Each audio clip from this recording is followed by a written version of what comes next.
My name is Travis Clark. I'm talking about snow immersion suffocation, which has a lot of different names, and which has recently become a headline issue.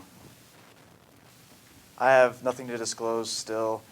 I'm going to work at Kaysville Clinic here locally as a family medicine physician here soon. This is a video that we'll just watch a brief clip of that's going to demonstrate this issue, hopefully. But this is up in Idaho. This is a father and son skiing together.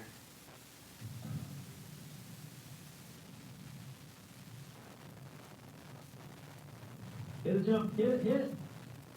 Oh gosh. Nope, we won't be watching that.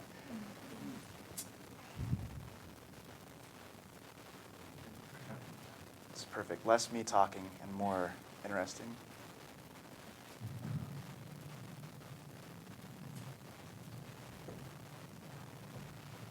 Hit it, jump, hit it, hit it. So watch his son here in frame. Now he's out of frame. You can see how quickly this happens. He's following his tracks. Goes straight into a tree. Ethan.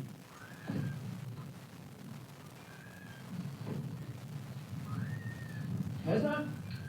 It's okay, it's okay. Here we go, here we go. Here we go. Okay. You can see he's not all the way upside down. Where's your blood? Where's your blood? But also important was some of him was sticking out of the snow, so he was able to be seen by his father. We'll see that's pretty common. This is one that was just this year.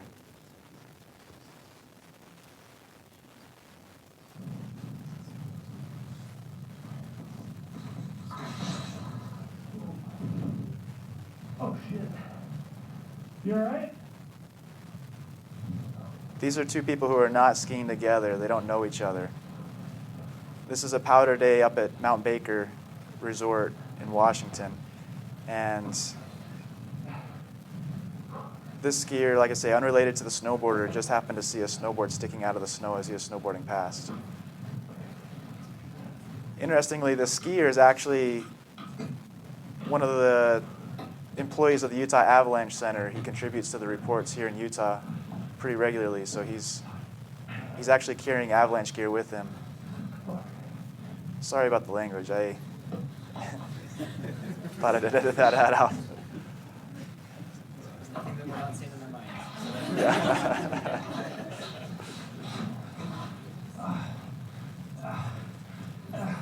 It's tough to see with the lens, but you can see how much he's struggling to get back up the slope. It's really deep snow that they're dealing with. Sorry.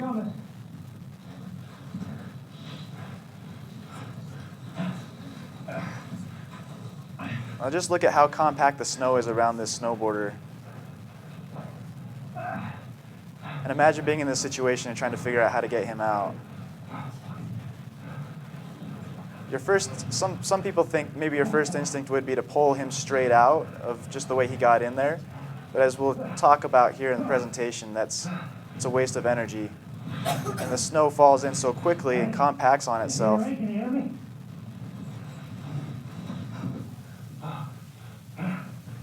What he's using here is actually an avalanche rescue technique, which is to tunnel from the side to get to the airway as quick as possible.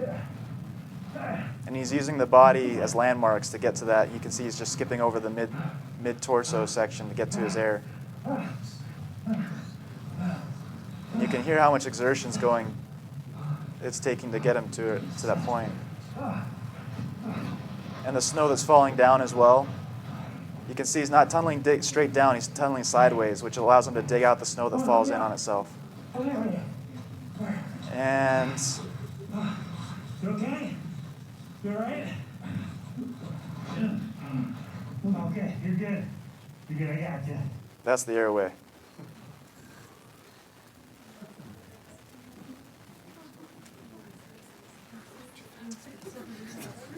So the reason that I chose this presentation to do a literature review on was because this was making headlines all around the country.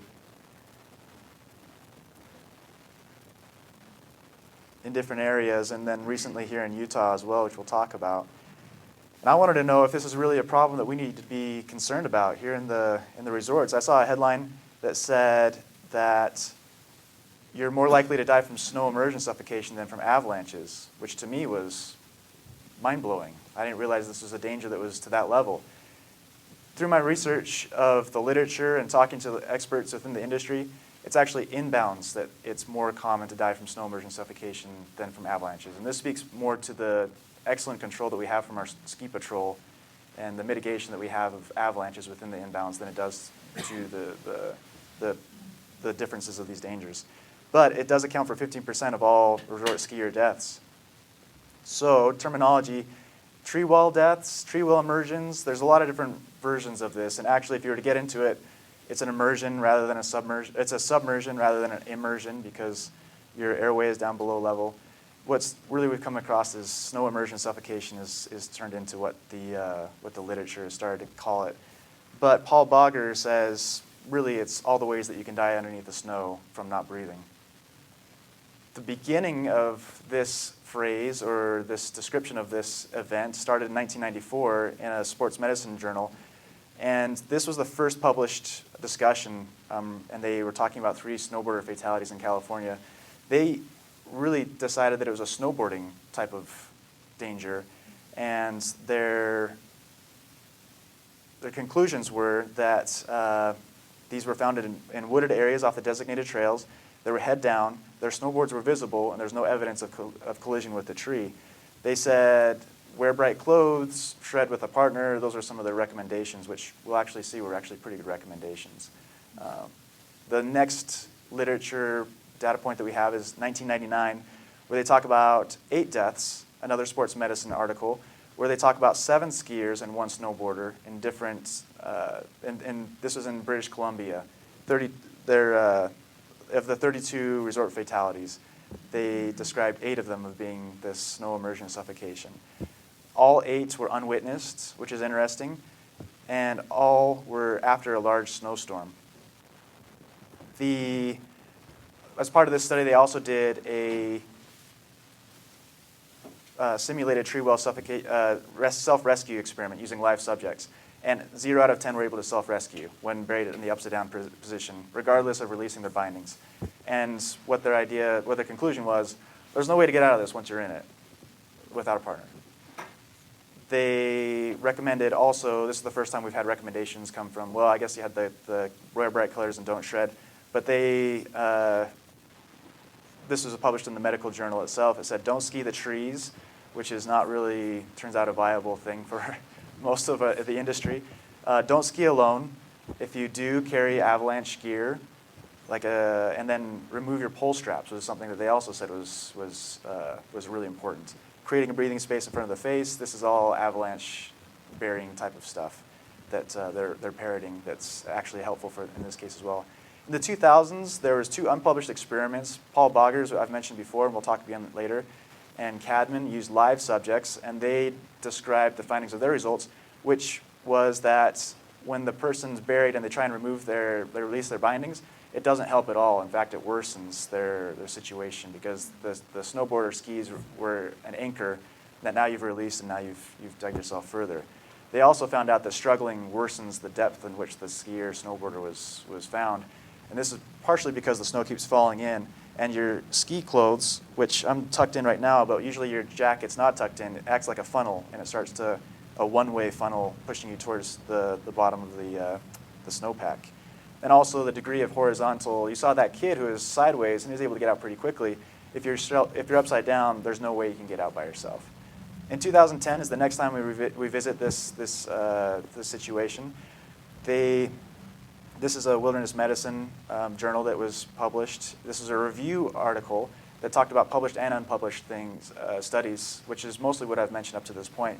But his conclusions was death may occur within 5 to 10 minutes. There's a report of a ski patrol group of ski patrollers going down the hill, and they lost sight of one of their companions, and by the time they were able to get up there, within 5 minutes, he was already deceased. The other thing was that this is, upon his review of the statistics, this is 10 times greater than avalanche deaths within the inbounds area. And again, this is where I pulled my 5 to 15% of all resort skier deaths that happen in bounds. The next data point that we have within the literature is 2017. And this was done by Scott McIntosh down in the University of Utah, again for Wilderness Medicine Journal. And they got a bunch of undergrads or medical students, and they buried them in the snow with a rectal thermometer. And so yeah, a moment of gratitude for these, these research volunteers. They actually did this originally a couple of years before for avalanche training to figure out how much avalanche time you had for someone who is submerged. And again, with this becoming more prevalent as a recognized situation, they decided to do it again in a tree well. And what they found was pretty much the exact same thing, which was you have 250 minutes before you're going to die of hypothermia. And this is important because this was a major cause of death originally, because you'd find these people a day or two later, and you'd think they probably died from hypothermia, or they died from collision with a tree. And as this has been studied throughout, they found they didn't collide with the tree and they didn't die from hypothermia. This is an asphyxiation event. So again, in 2018, British Columbia, they did some research on burying some dummies, and this is where they found out that trying to pull someone straight out was a waste of time and energy because you can't pull someone straight out. They also discovered that the tree canopy depth with a smaller tree canopy was deeper, which is interesting. The V conveyor belt digging system downhill was the fastest. This is the same as avalanche training, where you have someone in the front and 2 people on the side who are clearing what they've just cleared, and then you've got a landing pad for when you pull someone out for resuscitation. The other interesting thing is they found is pulling someone by the hem of their jacket is an immediate, it's like a harness, an upside down harness that you can pull someone out and use that. Try and pull them by their pants, the pants will come off. You try and pull them by their snowboard, not as helpful, but by their jacket, their sleeves, that actually is really helpful. This is all a culmination of discussions with Paul Bogger. In doing research into this scenario, I started emailing people at the bottom of websites, and Paul Bogger called me within the hour, and he said, "I'd love to talk to you about this." And he is the leading researcher on snow immersion suffocations in the country. He is a ski industry safety expert. He was called as an expert witness in the Gwyneth Paltrow trial most recently in Park City, which is what he was on his way to when he gave me a call. Really nice guy, and really feels like this is an underrepresented situation within our literature and within our ski resorts. He was a director of the Northwest Avalanche Institute. He's the author of this snow safety website, which I'll put you to, which is really trying to describe this situation and make it more prevalent, more known within the industry. He's been collecting tree well data since 2000. So, limitations to Paul Bogger's data that he's been collecting.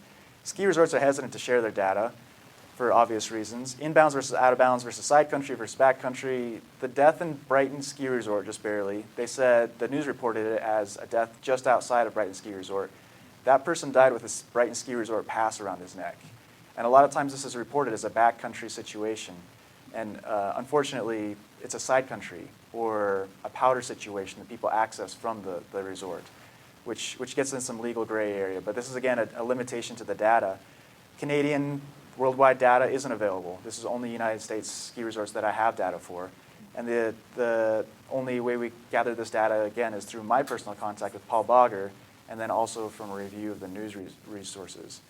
From his review, and after his conversations with him, how many of these were in the backcountry versus the resorts?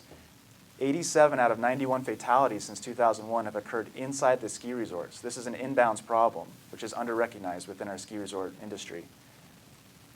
Out of the 91 fatalities in the United States, this happens an average of 4.3 times per year by state, and this is generally broke down by the number of skiers per state, interestingly. Utah is 5th or 6th on the list with four fatalities. 4 have happened in Alta, 1 in Brighton. Here's some data that's graphically represented. How many of them had partners? 72% of them had partners, which again is difficult to understand. How are we going to mitigate this? Because they had partners with them. The skill level of the victims, this is not surprising. They were advanced to intermediates because they were skiing the trees out on their own.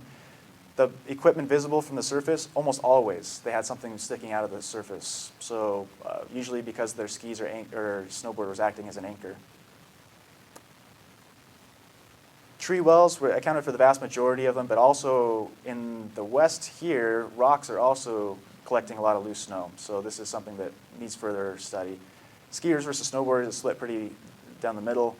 The conditions from this data collection, 24 inches in 48 hours. This last year, we had several days of 24 inches in 24 hours. This is the scenario that we have noticed that tree wells happen. Also look more likely to occur in the afternoon, which is interesting. Paul Bogger's idea is that it's probably because all the main runs are tracked out and people start hunting for snow in the afternoons. Also, people are more tired in the afternoons. Usually this is between 19 and 35-year-old males who are most likely to die in resorts anyways from collisions or doing risky things. Usually they were not in visual contact with their partner. Further investigation, how long do these conditions persist? Are they uncommon? Are they common? What type of terrain? What type of degree of slope? All things that would be helpful to have studies for. Paul Bogger thinks this is a resistance to have, even though this is more common now than inbounds avalanches, within the industry this is difficult because patrollers think this might be mission creep, or this is not really what we're supposed to take care of. But his thought is, anytime someone dies with a pass around their neck, this is your duty to investigate and to figure out. It used to be that there was a no friends on a powder day, but now you see the bumper stickers that say all friends on a powder day. I think this is a result of us starting to recognize that this is a problem. When you lose your friend in powder and they die, this is a sign that they've come up with that you probably ought to start to see in resorts that are trying to increase awareness for this condition. In conclusion, the next steps in this research would be to try and figure out the exact conditions, the time of day, the partners versus not partners, the other 33%, which we're assuming is rocks that are gathering loose snow, but not tree wells, that needs to be further elucidated. And there needs to be an actual database for collecting this data, because as of now, it's one person who's collecting this stuff through his personal contacts. We need more published experimental data. Those experiments that I described were unpublished data from conversations with industry experts, and no one's put it in a paper yet. Something that could easily happen, take place in the next couple of years. This is important because our patients are doing these things, and wilderness medicine it's a side hustle hobby that we think is not necessarily helpful for people. This is something we should all be taught to mitigate. Is this important? Is this not important? It turns out there's only 4 people that die from this every year. But maybe it's the nature of the death that's so distressing, and which is why we're spending time on it, and which is why it's in the headlines. Regardless, being able to speak to it, which hopefully now we're all able to, I think is going to be helpful for us and for our patients. The WMS guidelines for getting out of this situation is to not let it happen, first of all. Try and grab the tree branches, try and stay upright. The more you are from being vertical, the better you are. Clean an air pocket in front of your space. Leave your snowboard skis on. Have a whistle with you. If your friend falls in, dig from the side. Do a V-belt conveyor belt system and try and get someone else's assistance with you so you can get them out quickly. Get to their airway quickly because they can die in as little as 5 minutes. This happened in Brighton, as I already spoke about. This happened in Alta. The medical examiner, this has happened also and been mischaracterized as a tree collision. In Brighton, they talked about him possibly having run into a tree. This is misinformation for our public, and we need to do our part in helping people understand that this is not a tree collision thing. This is not a hypothermia thing. This is a asphyxiation event. I'd like to acknowledge Paul Bogger, who spent an hour to 2 hours talking on the phone with me, reviewing my literature review, and providing his data to me. He has made this website, deepsnowsafety.org, and just by knowing that exists, hopefully if someone ever asks you about it or you can put someone towards that direction, you might save a life someday. These are my references. Thank you for your attention.